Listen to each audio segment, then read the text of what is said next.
Good morning to all of you. It's lovely to see so many faces on a Saturday rainy morning where the red alert has been issued in the city, and this really is a reflection of the enthusiasm of all our members. Welcome to this lecture on an overview of the changing landscape of arbitration in India. Recently, the Bombay Bar Association and the Advocates Association of Western Mumbai for the first time had a joint managing committee meeting wherein we decided that henceforth we shall act collectively and try and organize more and more events together. And this is our first endeavor in that regard. And we are very pleased to hold today's lecture in association with the interactive session of women advocates. It's a group of very dynamic women advocates of our court who are promoting continued legal education amongst women. The subject today, an overview of the changing landscape of arbitration in India, is really current because there has been very few legislations in India which have been subject to so many judicial pronouncements, at times conflicting judicial pronouncements, in such a short span of time. And with changing times from our experience, etc., we have had legislations and amendments. And today we are here to discuss that what is really the changing landscape of arbitration in India. We all look forward to a very enriching morning. I request our President, Dr. Sathe, to please deliver the welcome address. Honorable Justice Indu Malhotra, Honorable Justice S.C. Dharmadhikari, former Judge Supreme Court of India, Justice Gokhale, former Chief Justice of our High Court, Justice Mohit Shah, other judges of the Bombay High Court, senior advocates, members of the three organizations, ladies and gentlemen. I am extremely privileged to welcome all of you this August morning, a rainy morning on a Saturday, to hear the discourse from Justice Indu Malhotra on an interesting subject, an overview of changing landscape in arbitration in India. I warmly welcome all of you to this historic High Court and particularly this historic courtroom. And I'm never tired of mentioning three things when I'm in this courtroom. This courtroom has huge history. One, related not to this court but to the Supreme Court of Bombay in 1827, when the then Chief Justice of Supreme Court shut down the Supreme Court because the writ issued by him was not honored by the government. And the portrait of the legendary Sir John Peter Grant, unfortunately it is covered by the lights, but that's Sir John Peter Grant's portrait. The second incident which I narrate for this courtroom is the trial of Lokmanya Bal Gangadhar Tilak in 1908, which was held in this very courtroom, and his last words are inscribed on a tablet outside this courtroom, and his portrait hangs here. And the third important event which happened in this court is on the midnight of 14th August 1947, when the first Indian Chief Justice, Justice M.C. Chagla, took over as Chief Justice of the Bombay High Court in this very courtroom. So welcome all of you to this historic courtroom. Now this morning, Justice Indu Malhotra is going to speak to us on the changing landscape of arbitration law in India. The arbitration, as was originally conceived as an alternate, effective and cost-effective mechanism of dispute resolution for the courts, as an alternate to the court adjudication mechanism.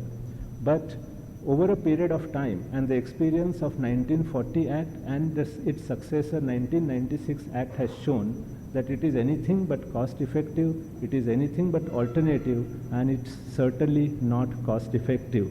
In fact, the arbitration today is riddled in litigation and has become virtually a pre-litigation and post-litigation scenario. Because before arbitration there is a lot of litigation, post-award also there is litigation, and as has been famously said, that the real problem of a litigant in this country begins after he gets a decree, because his real trouble and problem starts in execution of that decree.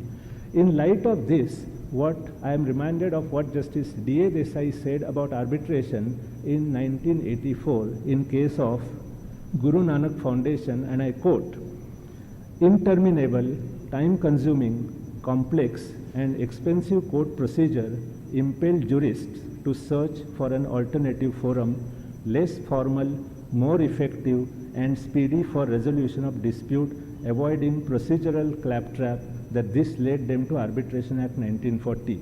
However, the way in which the proceedings under the Act are conducted and without an exception challenged in courts has made lawyers laugh and legal philosophers weep.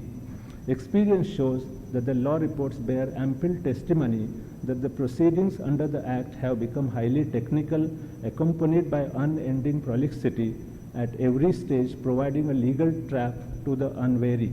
Informal forum chosen by the parties for expeditious disposal of their disputes has, by decisions of the courts, been clothed with legalese of unforeseeable complexity." That is what Justice D.A. Desai said in 1984, and unfortunately that still rings true even today in 2019. Therefore, the importance of this topic and the necessity to debate and discuss this issue arises.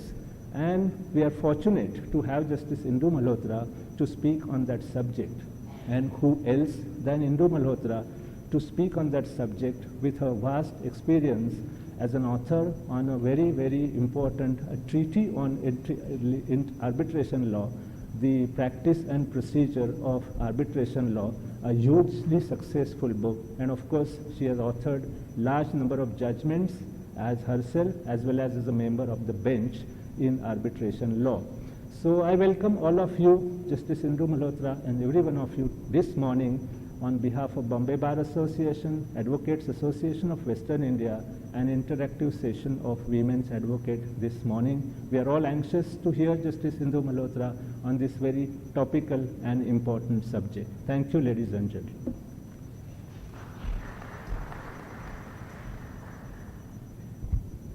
Thank you, Dr. Sathe.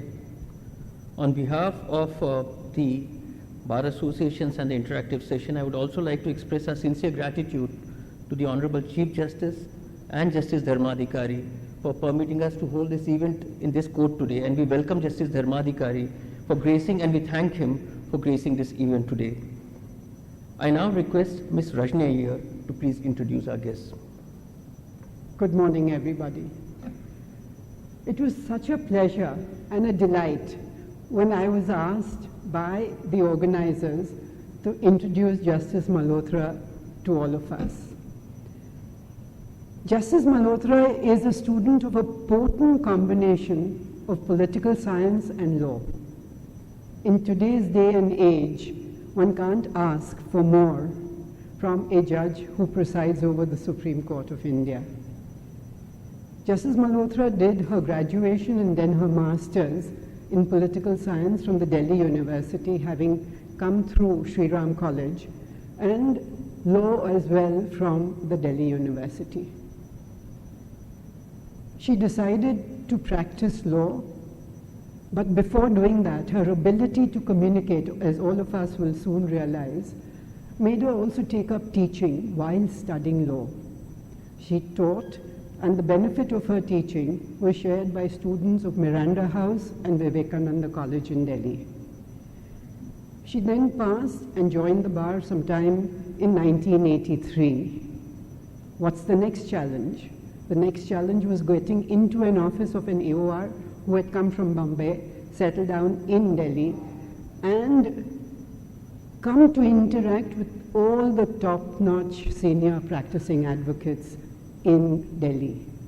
I don't think there's anyone she has not briefed and given the benefit of her preparation. She didn't stop there.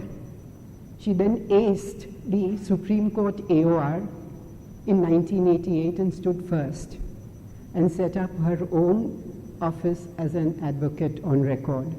Very many of us here present today have had an opportunity of interacting with her while she was practicing in Delhi, both as an arguing counsel as well as an AOR. how many of us have drawn her experience, do this, don't do that, etc. The procedural part of it is also something that she is very familiar with. And that's a great help when you are on the bench. Doubtless, so many of us have benefited from that. The important points as far as Justice Malhotra is concerned are 3 or 4. After Justice Sheth, sometime in 1977, she was the first lady advocate to be designated as a senior advocate by the Supreme Court en banc. It means that even if a single judge of the Supreme Court said no, she couldn't have been designated so. Every judge of the Supreme Court was in favor of designating Justice Malhotra as a senior advocate. Having said that, what was it that really caught the eye of each of the judges of the Supreme Court which led to this? 3 or 4 things again. Justice Malhotra is a second-generation advocate. Her father, Sri Om Prakash Malhotra, is the author of the treatise that all of us grew up with in Government Law College, i.e. the Industrial Disputes Act. He was also authoring the treatise on the Arbitration and Conciliation Act. When he first started, his daughter Indu Malhotra was there, co-authoring it, helping him author it. And today she is the author of that book which has come into the 4th edition, and we'll be the beneficiaries of that very soon. Apart from being a second-generation lawyer, as far as Justice Malhotra is concerned,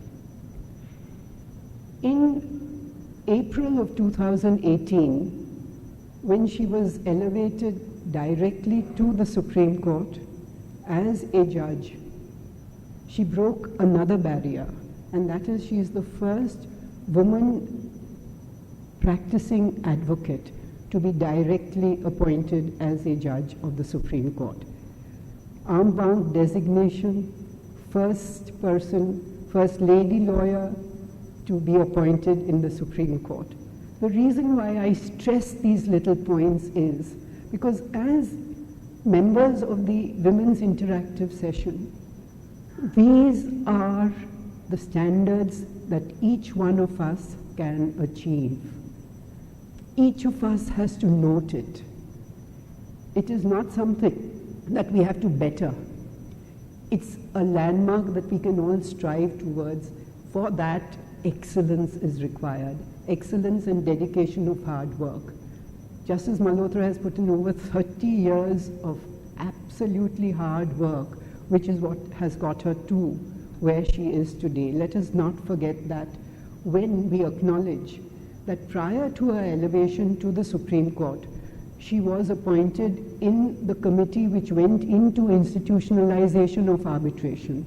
Prior to that, she had been sent as a representative of the country abroad by the government of the day when they were discussing issues of child and marriage and women.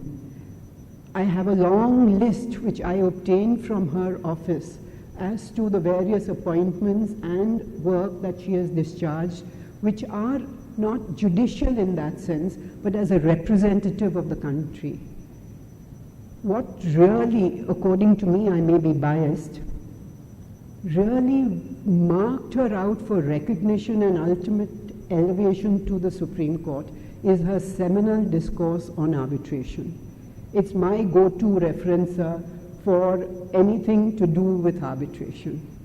I don't think any of us today who do some amount of arbitration work have not gone to that book. For something or the other, we have always gone to that book, and we've never come back empty-handed. This, then, is what Mr. Sathe said. she is willing to share with us. We are all wanting to hear her and not about her. We are wanting to hear from her, and therefore, with a very big thank you, Justice Malhotra, I end my introduction to you and welcome you to Bombay. There is a saying that when something good is going to happen in Bombay, we get the blessings of all well-wishers and it rains. But see the quantity of well-wishes you've got today, it's pouring. With that, Justice Malhotra.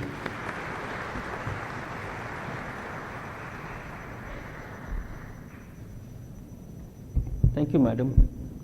Ms. Iyer said that each and every member of the interactive session should observe Justice Malhotra and identify the standards they need to meet. But may I say with utmost humility that excellence knows no gender, and Ms. Malhotra is an inspiration not only to the women advocates, but to every advocate practicing not just in Maharashtra but all over India. I now request our very respected Uma Ben to please felicitate Justice Malhotra on behalf of the interactive session of women advocates.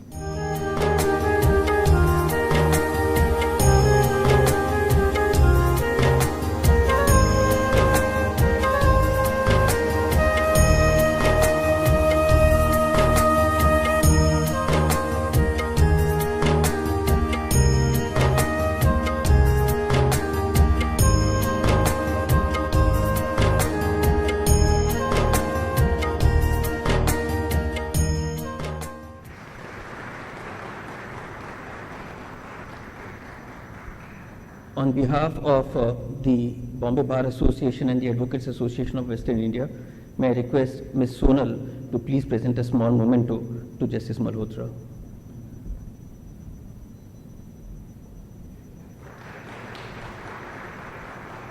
May I now request Ms. Anjali Helekar to please present a small memento to Justice Dharmadhikari on behalf of the Bombay Bar Association and the Advocates Association of Western India.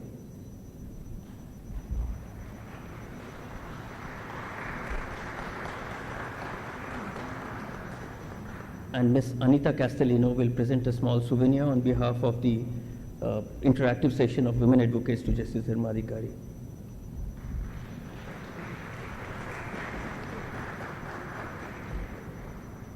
Thank you so much.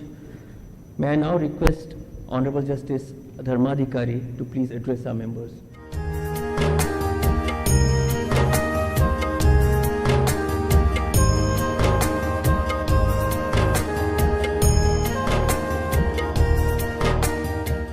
Honorable Justice Malhotra, Honorable Justice Gokhale, former Judge Supreme Court of India, Honorable Justice Mohit Shah, former Chief Justice, my colleague, brother and sister judges,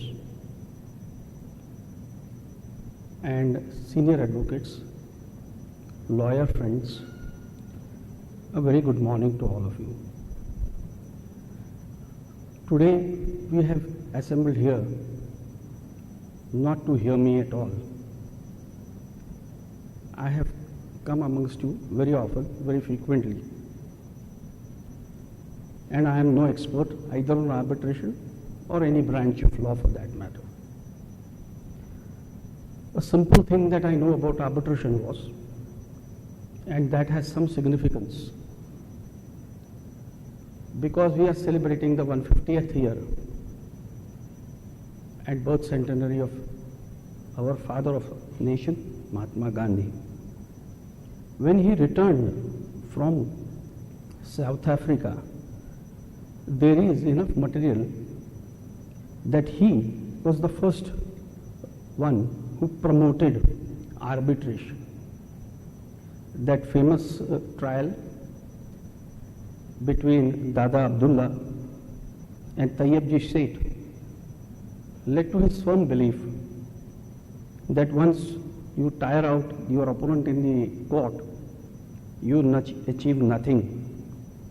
But if there is a conflict resolution method which is peaceful and there is a certain beauty of compromise, as he puts it, then both go satisfied.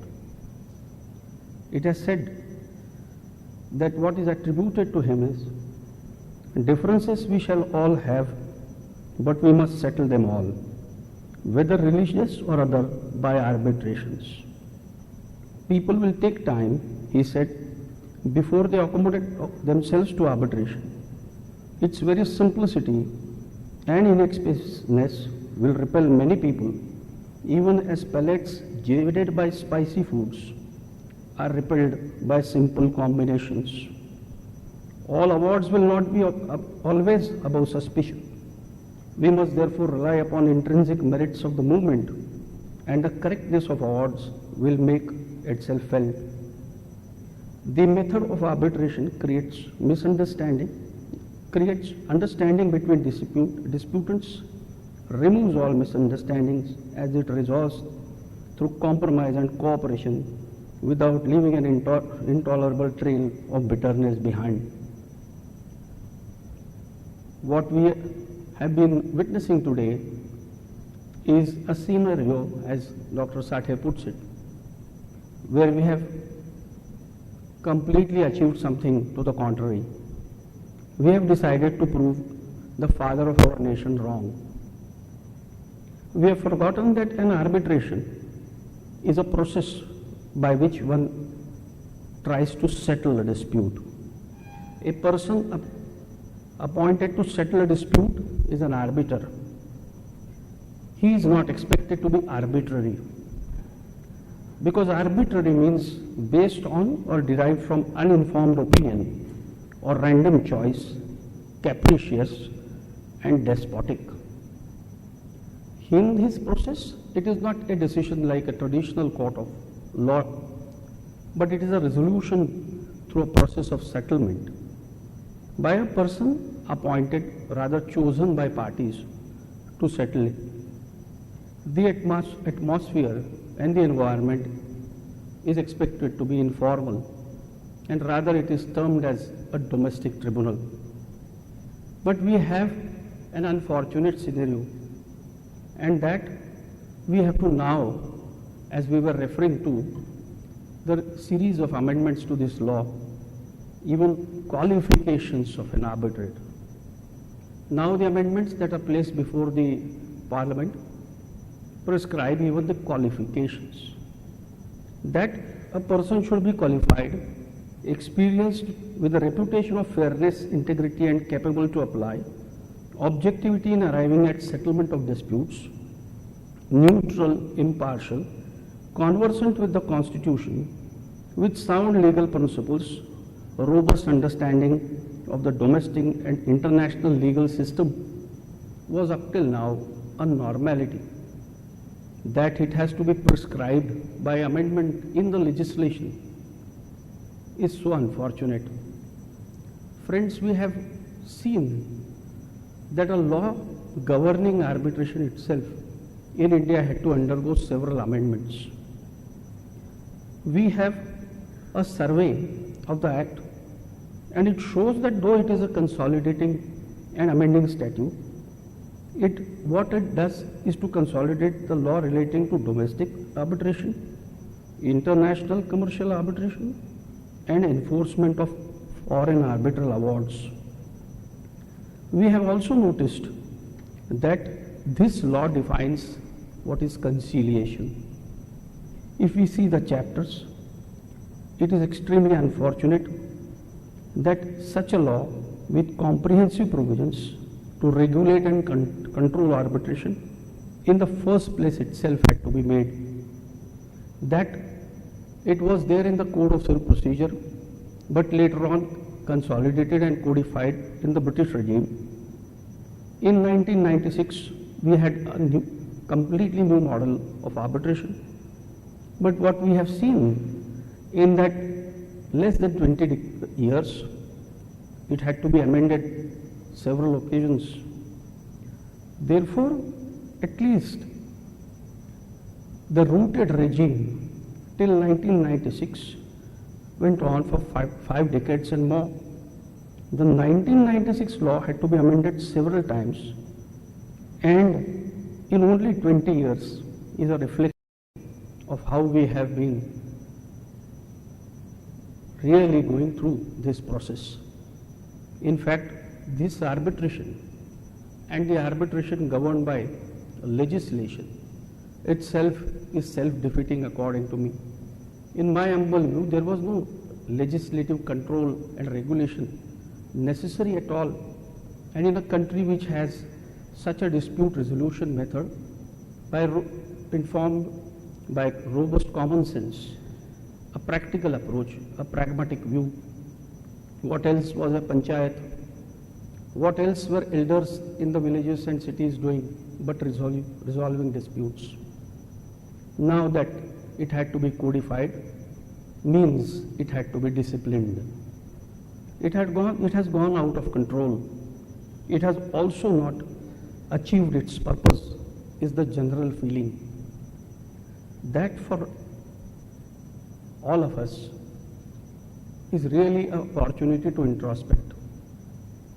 We must also see that this legislation achieves its object and purpose by minimizing both the state and the control of the court.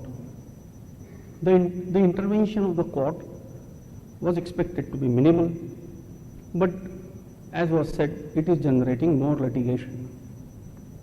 The reasons are for all to see. We have therefore seen that these many changes, modifications, interventions, what do they ultimately show? They show that we have not matured. We refuse to discipline and organize ourselves. Minimal statutory and judicial intervention, can it ever be a reality? Do we want resolution of disputes by this mode, and which is stated to be alternate at all, is the moot question before us. I am not going to come between you and Justice Malhotra. I thank the organizers for having invited me and giving me this opportunity to share my thoughts and views on this legislation. Thank you. I would like to take the liberty of expressing my strong disagreement with a statement made by Justice Dharmadhikari. He started by saying that he is not an expert on arbitration law. I'm sure each one of us present here fully disagrees with that, and the rest of his address showed his deep insight in this subject. Thank you so much, sir, for coming and sharing your views with our members today. May I now request Justice Malhotra to please address our members. Justice S.C. Dharmadhikari, judges of the Bombay High Court, sitting and former judges, Justice H.R. Gokhale from the Supreme Court, retired judge, Dr. Milind Sathe, President of the Bombay Bar Association, Mr. Sanjeev Kadam, President of the Advocates Association of Western India, Ms. Rajni Iyer, Senior Advocate, Convener of the Interactive Session Group of Lady Advocates, Ms. Anita Castellino, Senior members of the Bombay Bar, junior members, and students from the law colleges, my greetings to all of you. I am grateful for this opportunity which the Bombay Bar Association has given to me to come and share some of my thoughts. And I do wish to give a message to the High Courts. This is not as a judge of the Supreme Court as such, but from my experience of being an arbitration practitioner, of being a member and a sole arbitrator in various arbitrations, because I think a time has come for the bar and the bench to work in tandem in disposal of cases, because I really want to impress upon you all the aftermath of the White Industries case, which I will come to in a little while. It was in an investment treaty arbitration. An award was passed by the Government of India, against the Government of India. The costs which were imposed were borne by the taxpayer of this country, and the ground was that India did not offer an effective means for deciding disputes, contractual disputes, and that was the ground because the matter remained pending in the Supreme Court for 9 years because of the Balco case, in the Bombay High Court, and I'm sorry, not Bombay, Delhi High Court and Calcutta High Court. And this is the message which is actually in my mind. And there are certain provisions which the 2015 amendment had brought in, which are with respect to disposal of cases by the courts, which I think need to be adhered to with far more sincerity than we are able to do, because we are certainly an overburdened judiciary. But I think the solution lies in having specialized benches to dispose of these cases. Otherwise, the bottlenecks will remain. India has done extremely well in the last 3 years, I must say with pride. The World Bank has now rated us at number 77 in ease of doing business. The target the government of India has set for it is at number 30, and the enforcement of contracts is the biggest bottleneck which lies and which needs to be addressed. That is disposal of the petitions in the courts, primarily section 34, and after that the section 37 appeals. I think that is the main bottleneck. Otherwise, just getting an award as an enforceable decree means nothing. It has to be enforced. The procedure needs to be streamlined. And it is with that object in mind that I will give you a broad overview of the arbitration landscape as it has evolved in this country. In the past 2 decades, India has emerged as the world's 6th largest economy by nominal GDP and the 3rd largest by purchasing power parity.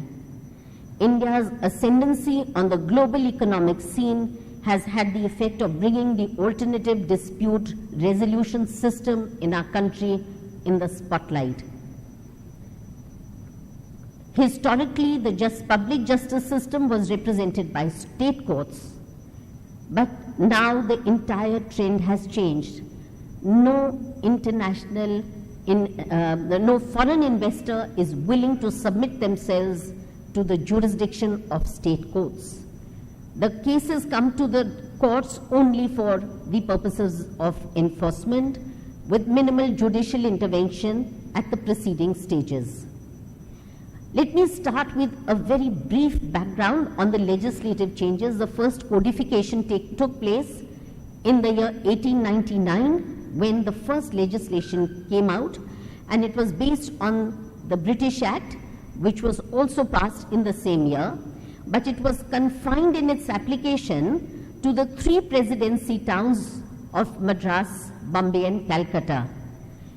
It was in the 1940 Act, also a colonial legislation, which operated for a good 56 years, and it was framed to govern only domestic arbitrations. There were 2 sets of statutes. One was for the conduct of domestic arbitrations, which was the 1940 Act, and we had 2 other enactments, which was for the enforcement of foreign awards. Geneva Convention was under the 1937 Protocol, and with respect to the New York Convention awards, they were covered by the 1961 Act.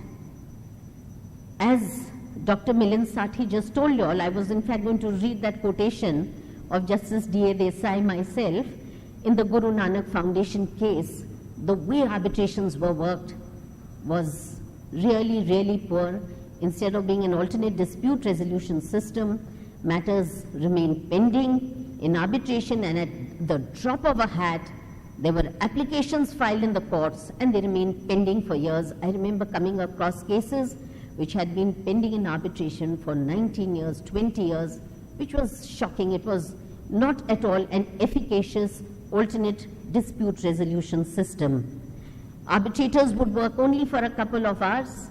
Adjournments were sought, routinely given, and arbitrators, I must confess, as a member of the judiciary, would actually treat it as an income post-retirement and would be very easy to grant adjournments because they would charge by every hearing. There was much to be expected both from the bar and the bench. 1996 Act came post-liberalization of the economy. It was modeled on the Unstral Model Law. The Unstral Model Law was framed in 1985 by the United Nations General Assembly. It was not a treaty or a convention. It was a template which was circulated to bring about some kind of uniformity in arbitration legislation world over, so that there would be some kind of uniformity in the way matters were to be dealt with by domestic courts.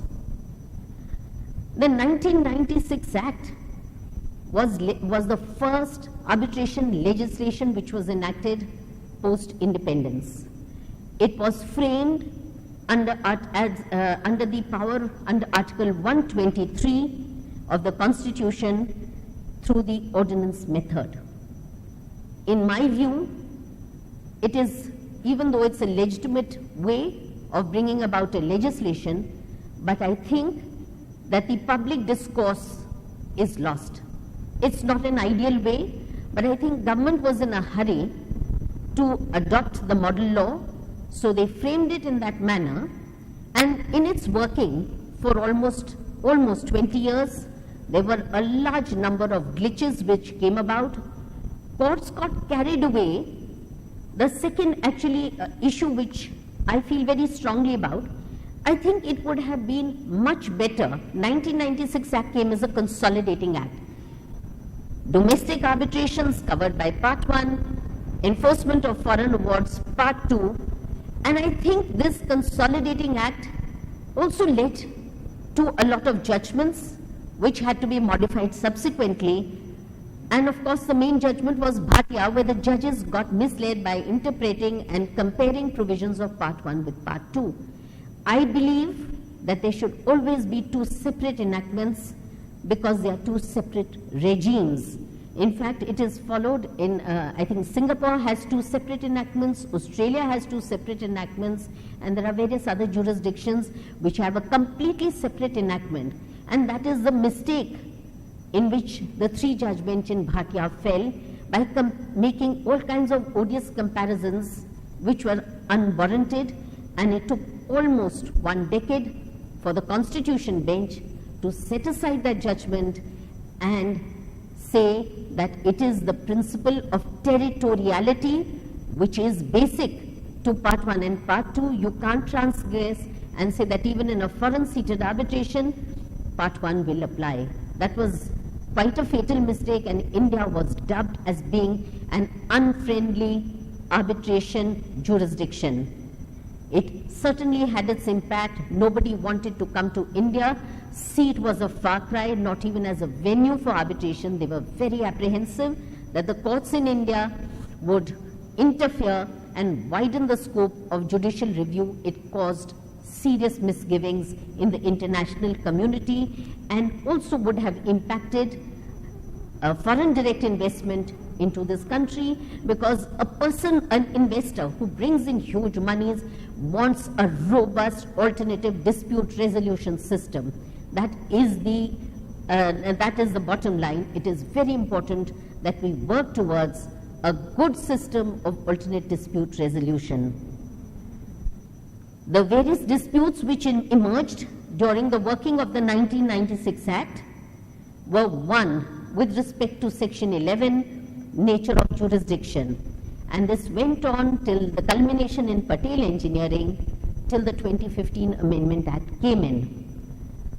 There were various issues which arose at the point of making an appointment under Section 11, threshold issues, whether to be decided by the court or whether to be decided by the arbitrator under Section 16.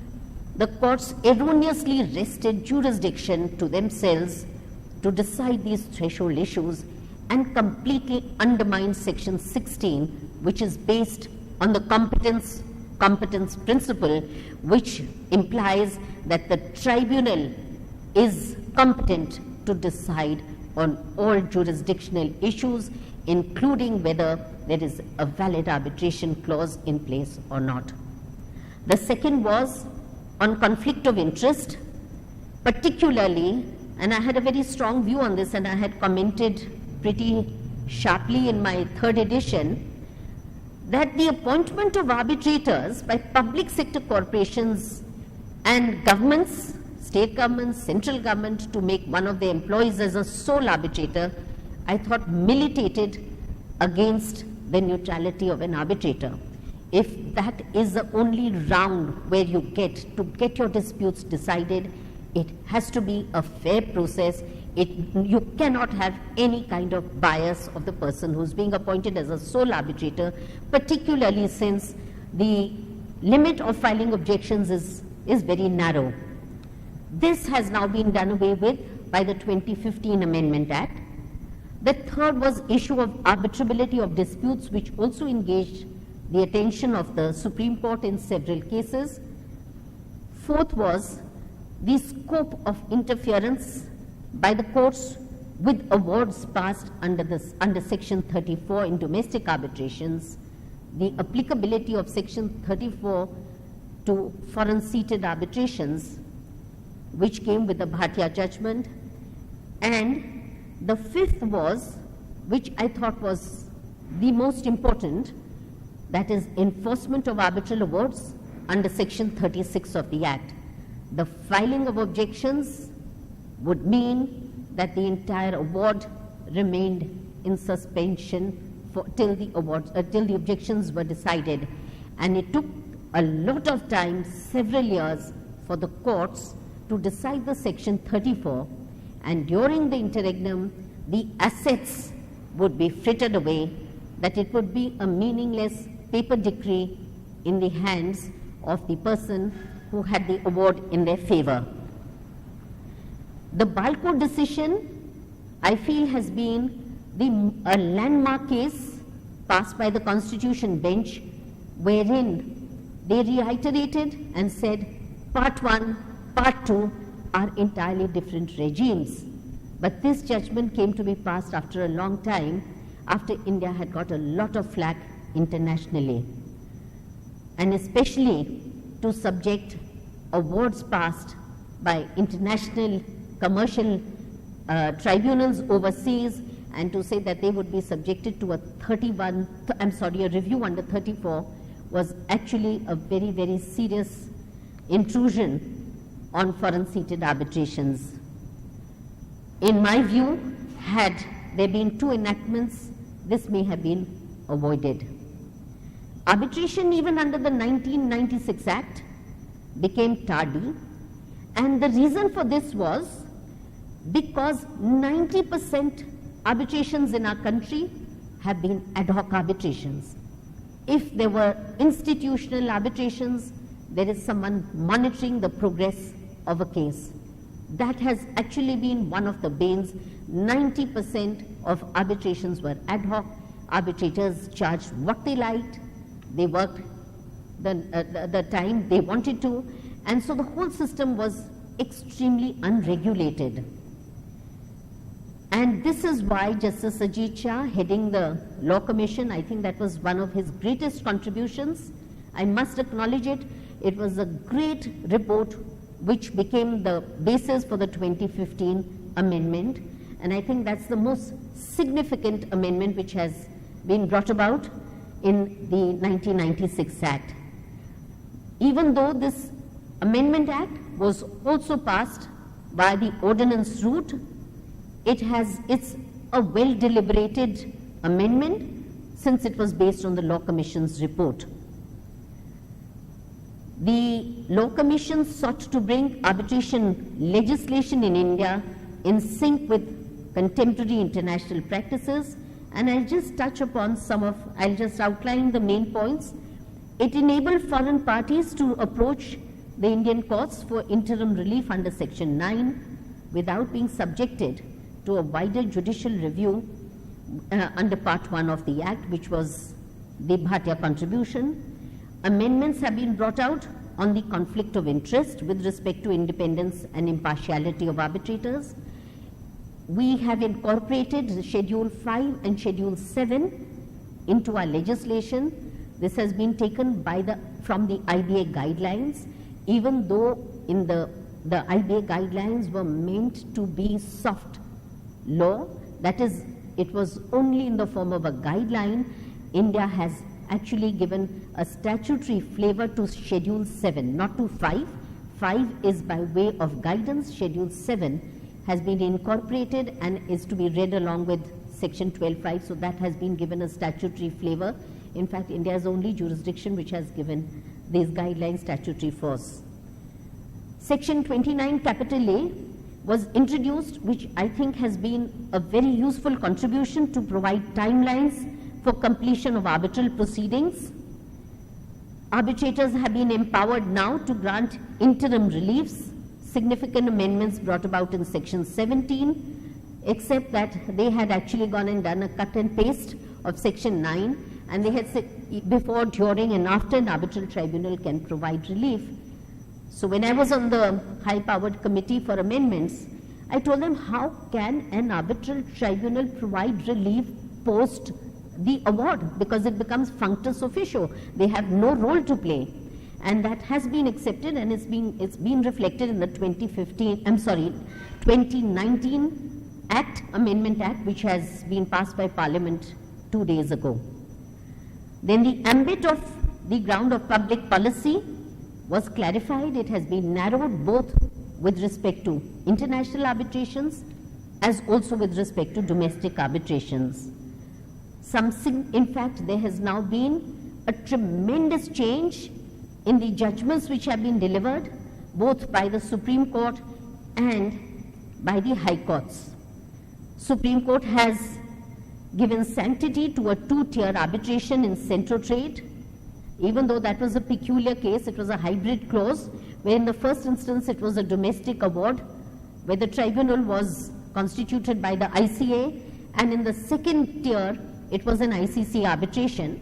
But nevertheless, the court has accepted it by a 3-judge bench on the basis of party autonomy.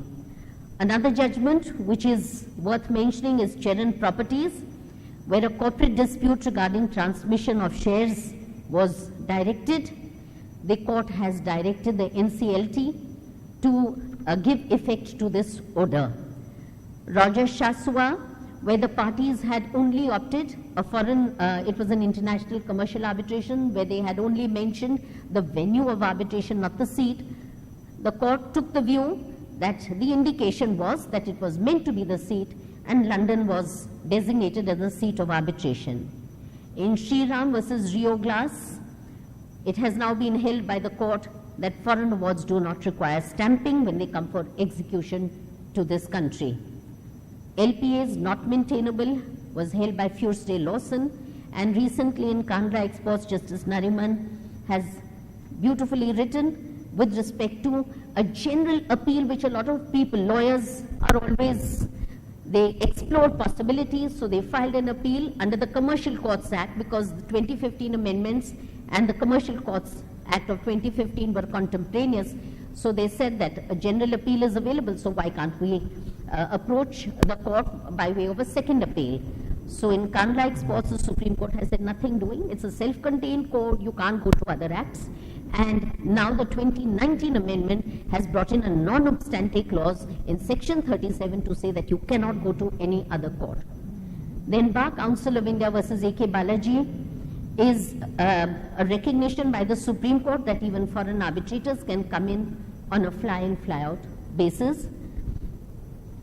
The ink had just dried on the 2015 amendment when the Justice Sri Krishna Committee was constituted by the Ministry of Law and Justice, because they felt that it was time to support institutionalization of arbitration in our country.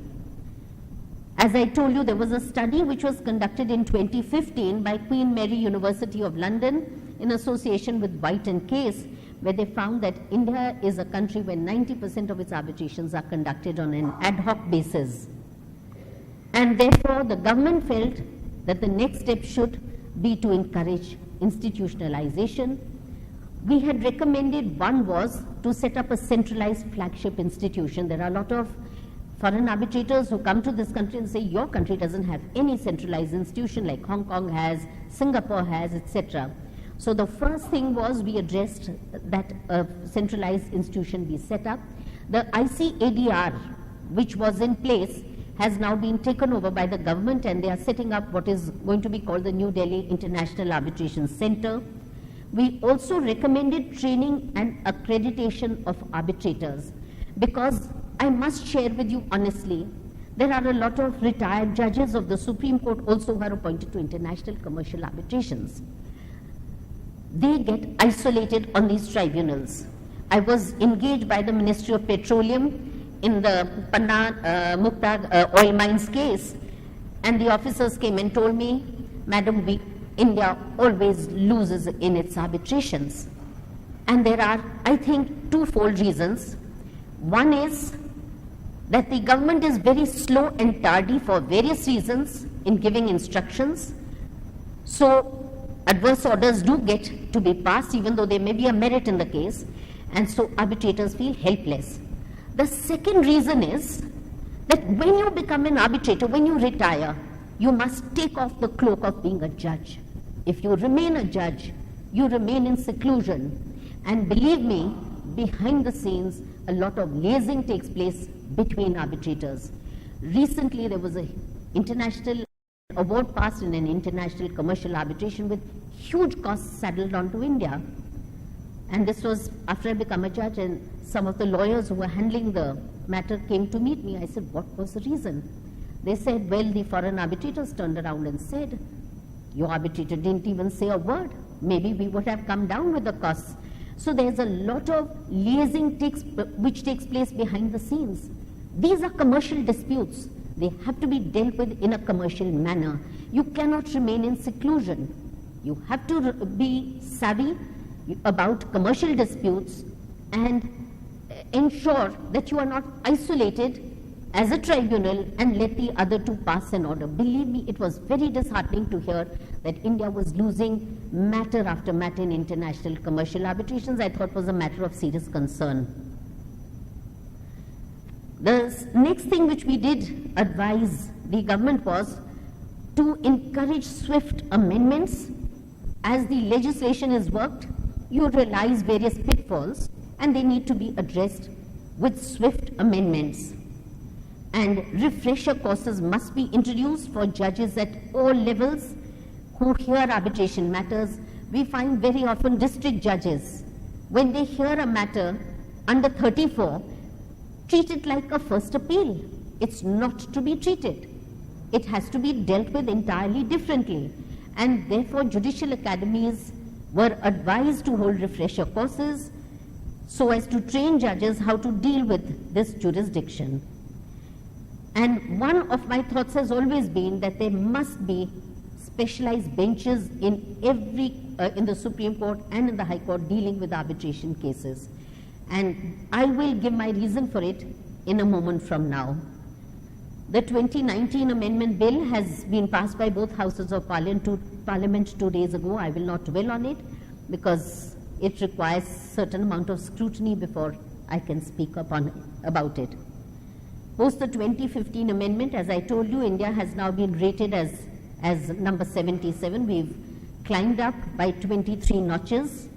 And of course, the target is number 30 as the government puts it. But I think today the biggest bottleneck is with respect to enforceability. And in a ward which lacks enforceability is like a toothless tiger. The 2015 amendment had not only prescribed timelines for arbitration, but there are 3 important timelines which were introduced with respect to disposal of cases in courts. The first was Section 11, subsection 13, that is, appointment of an arbitrator must be disposed of within a period of 60 days. I must share with you that there are many high courts where the Section 11 petitions are pending even today for 4 years and more.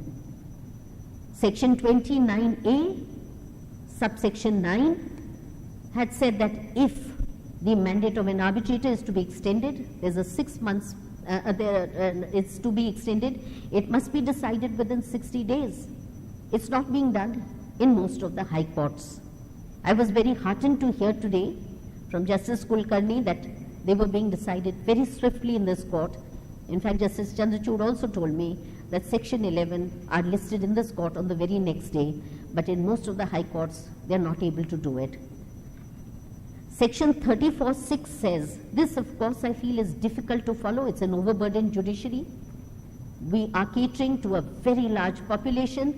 34(6) said, dispose of objections in 60 days.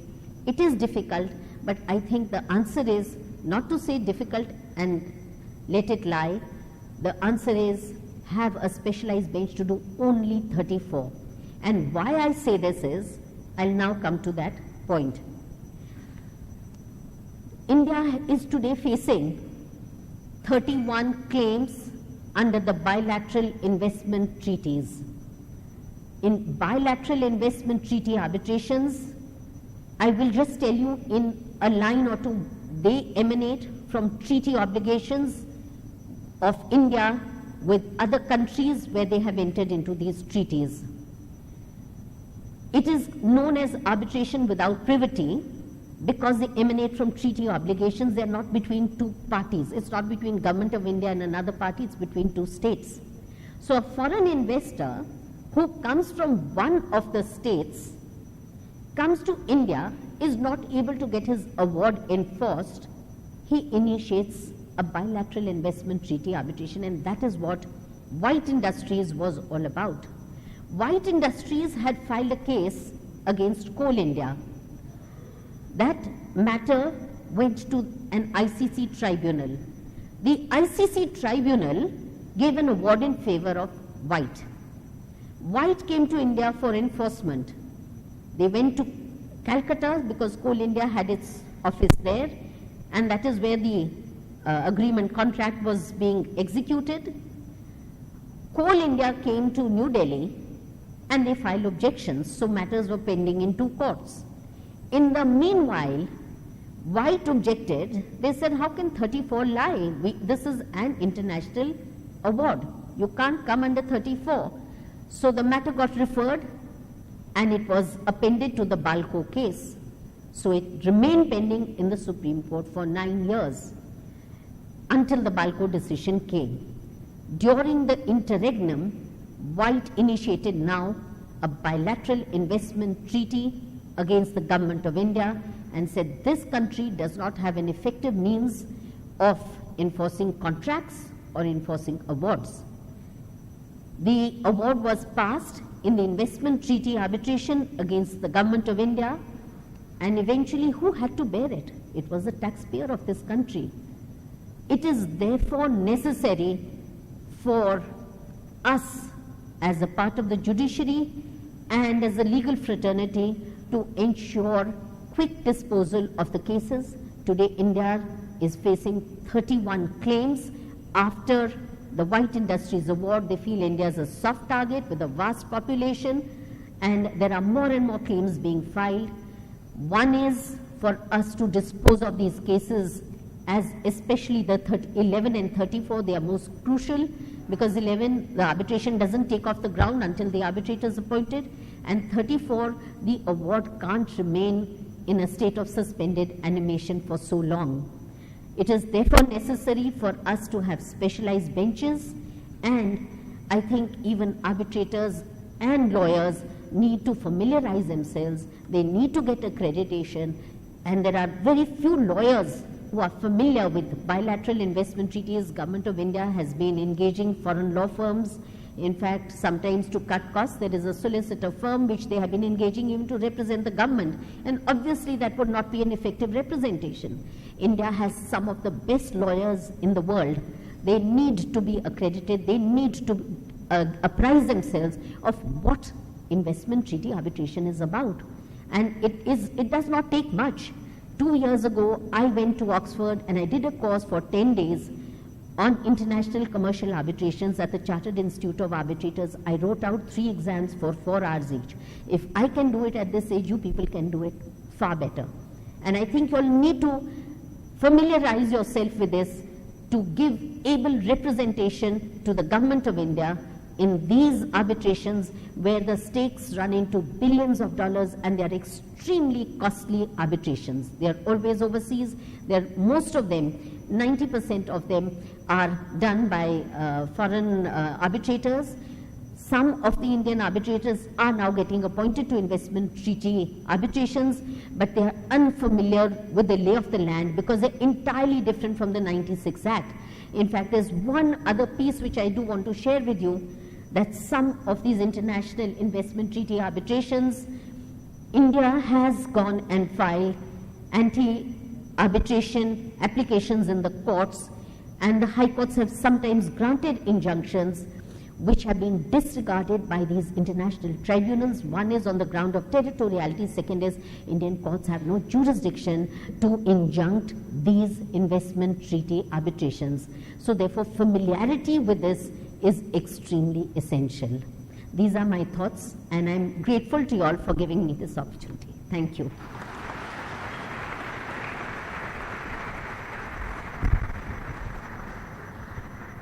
Thank you so much, Justice Malhotra, for your deep insight into the subject of arbitration.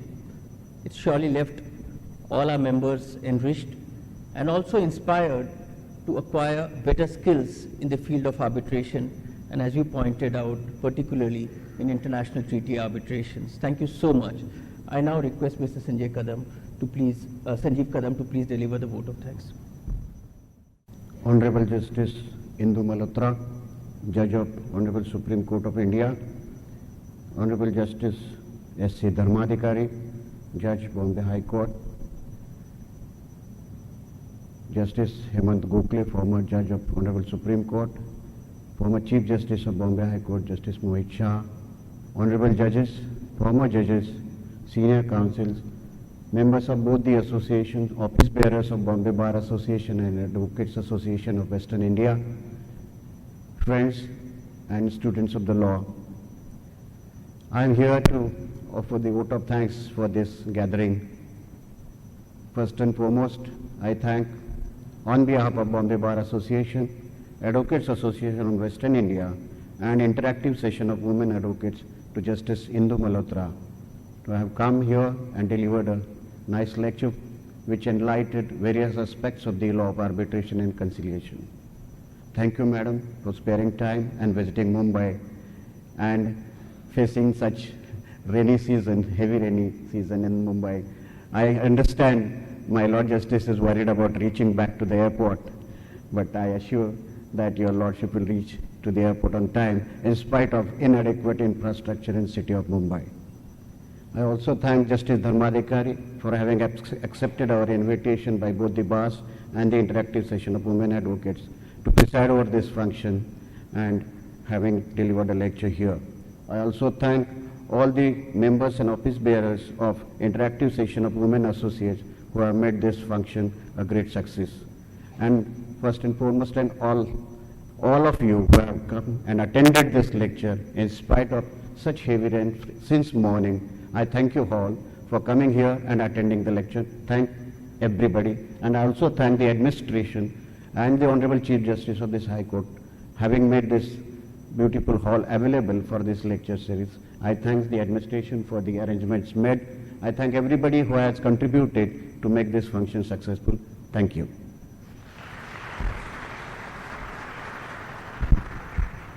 Thank you so much, Mr. Kadam.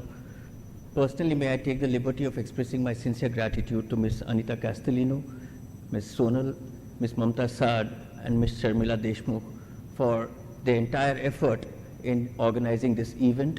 If you look back today, while we thought whether there will be an audience or not, we are all struggling to find empty chairs. We have a packed house.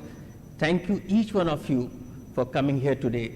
Your presence really encourages us to continue in this endeavor of ours of continuing legal education.